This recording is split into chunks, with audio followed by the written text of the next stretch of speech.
What's going on, everyone? Squire here, and we have... Justin. And what deck did you take? Dinomorphia. Oh, and where did you take it to? OTS Blackpool on Saturday. Okay, so you took it to into Blackpool at Lazy Dragon Gaming. What day was this? Saturday. Saturday, okay. And how did you do? X3 after 7 rounds.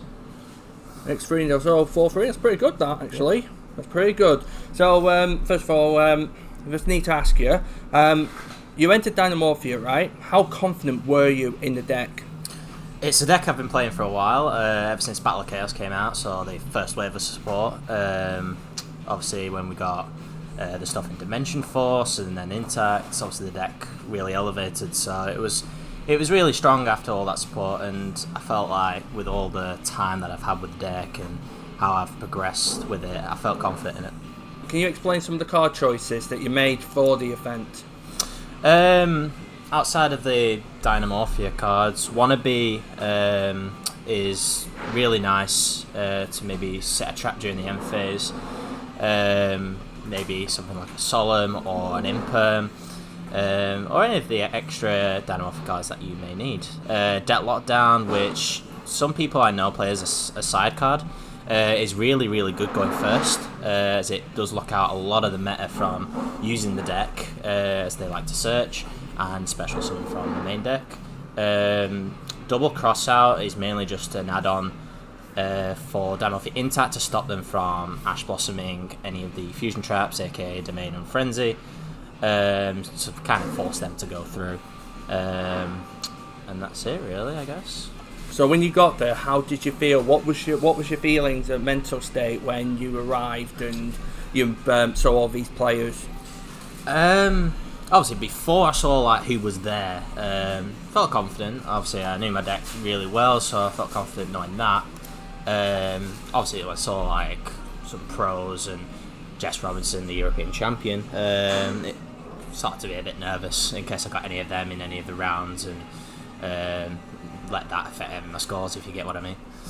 Yeah, because I saw some of the names, and some of them were like, wow, really good players, and I was surprised that some of them came all the way from, say, down south to Blackpool, which is impressive, which is interesting, and it's respectable because you know we know that Jess won the European Championship and got top 8 of the Worlds, so we know she's now the Sunsea Queen, even though there's no staff yet. We need that Lokai staff.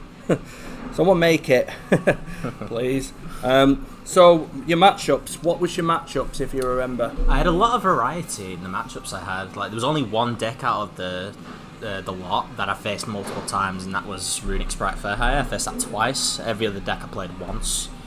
So you had a range like Marincess, Branded, Runic Sprite Fairhire, as I've already mentioned, Rika Sun Avalon. There was a good range for me to go against, and I kind of learn in a way because some decks I've played loads of times, some decks I've played against only a couple of times, so it was good to kind of have an idea of what to play against.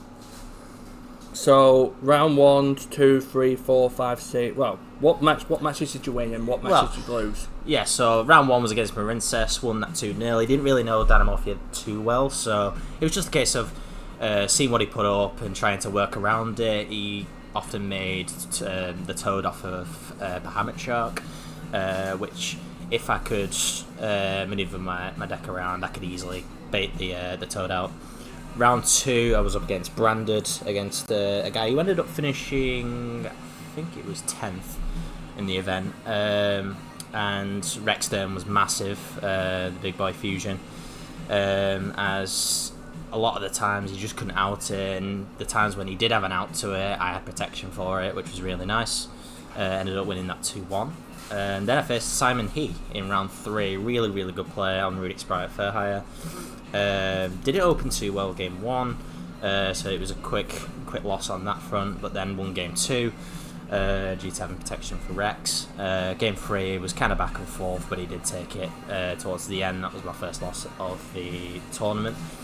Round 4 and 5 I lost. I think round 4 was against Rescue Ace. I won at least one game in that, but I got ably locked plus contained at the same time in round 3, so it was really hard for me to gain any progress since I couldn't Pharizia to set any traps or link off with to stop the Iblis from affecting me too much. Round 5 was against Ricus and Avalon. Game 3 again, just one card in hand, and it was a triple tactics talent after I'd already used Dinomorphia against Gina to copy the effect of a trap in the grave to bring out Rex, and just stole my Rex, and I just couldn't win from there. At that point I thought, it's probably not going to be my day, is it? Like, I'd started well, lost a couple of matches and whatnot, but faced the second of the Rune Express right for higher decks and comfortably won that 2-0. A few awkward moments. He got rid of my Rex turn by White Woman in jump scaring me.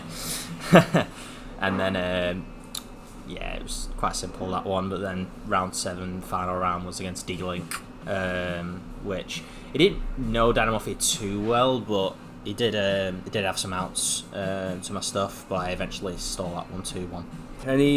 Was there any misplays that you thought you might have made, or did you feel like your game went all well?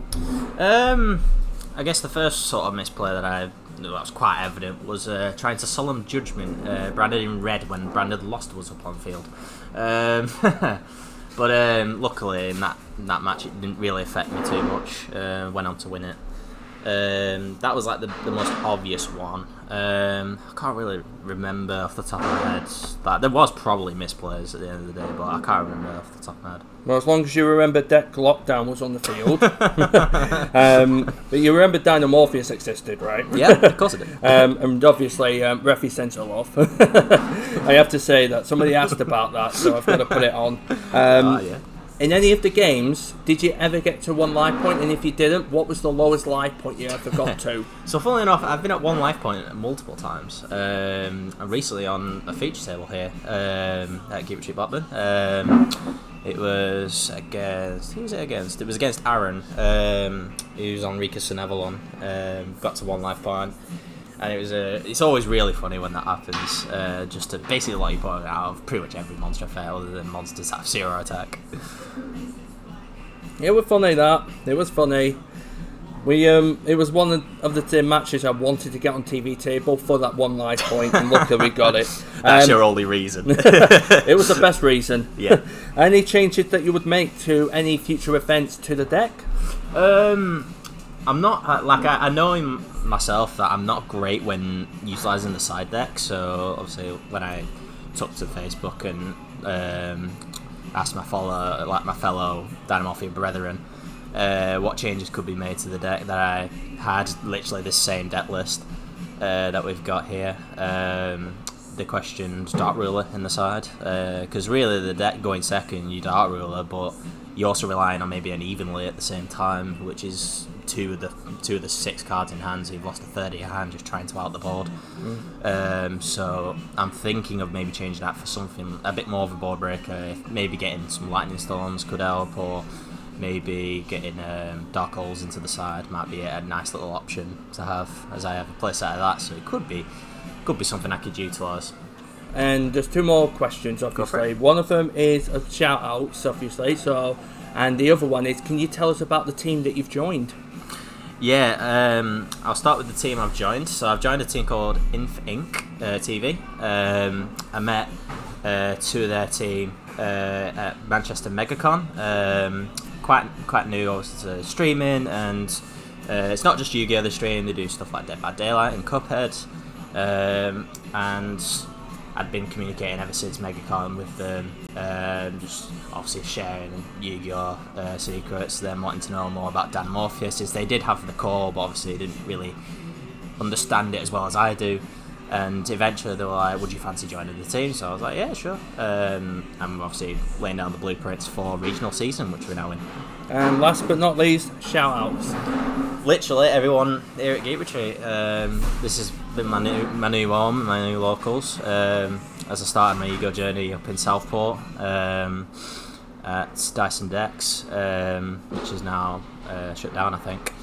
But after moving back down more to my home, obviously I found Geek Retreat Blackburn, been playing here ever since pretty much the shop opened, and everyone here has really helped the progression along the way, from playing Gradle of all decks, up to now Dinomorphia, and just using that to the best of my abilities, getting advice off of all of them, whether it's the new players or the more experienced players. Everyone deserves a shout out on this front.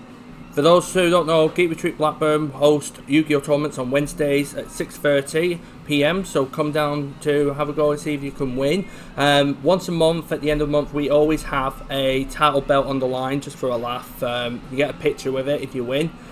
So there's just another way of just having fun with it. Don't forget, if you want to check it out, Geek Retreat Blackburn, absolutely amazing plays. Thank you, Justin, for that. No worries. And best of luck for tonight. And thank you all for watching, and I'll see you all very soon. See you soon.